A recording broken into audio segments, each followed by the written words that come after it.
Good evening. It's a real pleasure to be with all of you, at least virtually. I've been asked to discuss the adverse effects of both iodine deficiency and iodine excess. So I'll review both and also describe a little bit the history over the last few decades of global iodine status. To start with, there's a whole spectrum of adverse effects that can happen when there's inadequate iodine nutrition. At any age, this can cause hypothyroidism and goiter. When this occurs in pregnancy, at least when it's severe, we can see higher rates for miscarriage, stillbirth, perinatal and infant mortality, and children can be born in very severely iodine deficient parts of the world with the syndrome of cretinism. But from a global public health perspective, probably the major concern is that when there is inadequate iodine exposure in early life, we can see both impaired mental and physical development. The impact of iodine deficiency on the brain will vary depending both on the severity of the iodine deficiency and probably also on the timing of exposure during early life.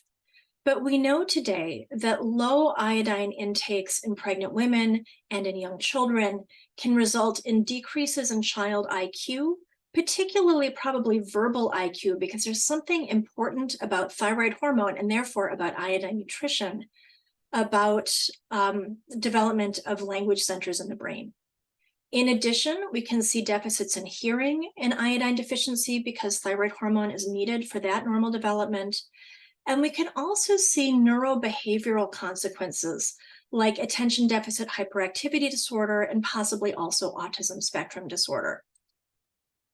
We know that in severely iodine deficient parts of the world, as demonstrated by this meta-analysis from China, that optimizing iodine nutrition can improve population IQ by as much as 12 points, which has really incredible downstream effects, not just on individual health outcomes, but on whole societies and whole economies. What we've only recognized really in the last decade is that it's not just severe iodine deficiency that may impact brain development, but also milder forms.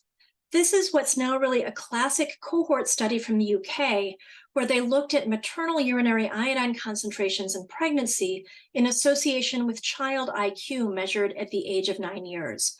And what they saw was a dose-response relationship, so that the lower the mother's iodine intakes, the lower the child's verbal IQ, total IQ, and reading comprehension.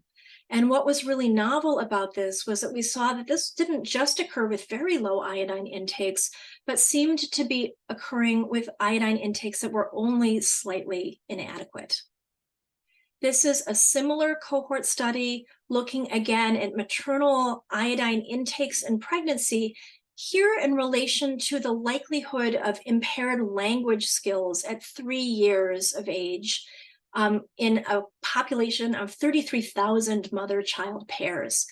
And what you see here is a U-shaped relationship, so that it was not just the low iodine intakes here, but also probably excessive iodine intakes in this study that seemed to be associated with lower child brain development. So iodine excess is not as big a public health problem globally as iodine deficiency, but it is important to think about. Most of us are protected against the effects of too much iodine intake by a homeostatic mechanism that's been named the Wolff-Chaikoff effect. So most people, in response to a very high dose of iodine, will transiently shut down thyroid hormone synthesis. We're not quite sure how that happens. After a few days of continued exposure to high levels of iodine, there's a downregulation of the sodium iodide symporter that transports the iodine into thyroid cells, and that will decrease the amount of iodine in the thyroid and allow thyroid hormone production to resume. So in most people, major shifts in iodine intake do not result in major shifts in thyroid hormone production.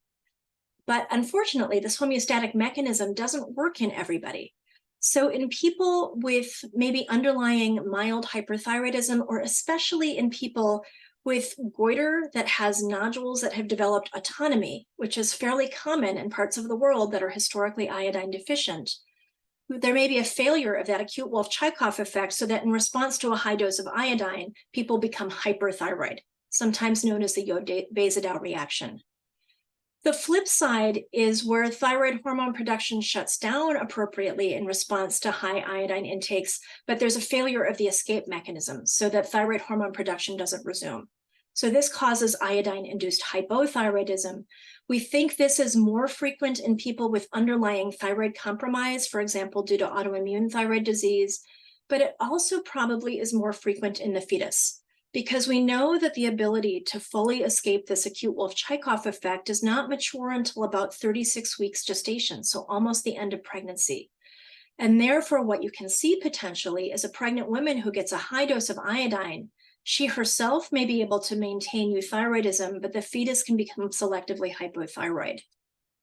This is an example of cases like that that we reported from the Northwest United States some years ago, where there had been a provider recommending very high doses of iodine supplements to pregnant women. The women themselves maintained normal thyroid function throughout pregnancy, but each of their infants in these three cases was born with profound hypothyroidism and very high blood iodine levels. At the population level, we're not quite sure how much iodine exposure is safe in pregnancy. This is a cross-sectional study from China looking at urinary iodine concentrations as a marker for iodine exposure in relationship to the likelihood of having mild hypothyroidism. And again, you see a U-shaped relationship here, so that women probably with iodine intakes that are too low, but also iodine intakes that are too high, are at higher risk for having low thyroid function in pregnancy, with again the potential for adverse effects on the fetal brain. How much iodine is too much? Again, kind of variably determined by different organizations around the globe. The United States Institute of Medicine says it's safe to ingest up to 1,100 micrograms of iodine chronically in adults, including pregnant and lactating adults. WHO has been a bit more conservative and recommends no more than 500 micrograms of iodine on a daily basis in women who are pregnant or lactating. So finally, in 1993, the World Health Assembly made a declaration that as a global public health community, we were going to try and eliminate iodine deficiency disorders around the planet over the next 10 years. And the mechanism for doing this was going to be instituting salt iodization programs. So you can see that in 1993, when this effort started, most of the world is in purple, so iodine deficient. That's 110 countries, most of the planet. Progress was made. You can see that by 10 years later, the number of iodine deficient countries had been cut in half, and we have continued to make progress. In 2012, for the first time at the national level, you see a few countries in red, which are countries that have developed iodine excess.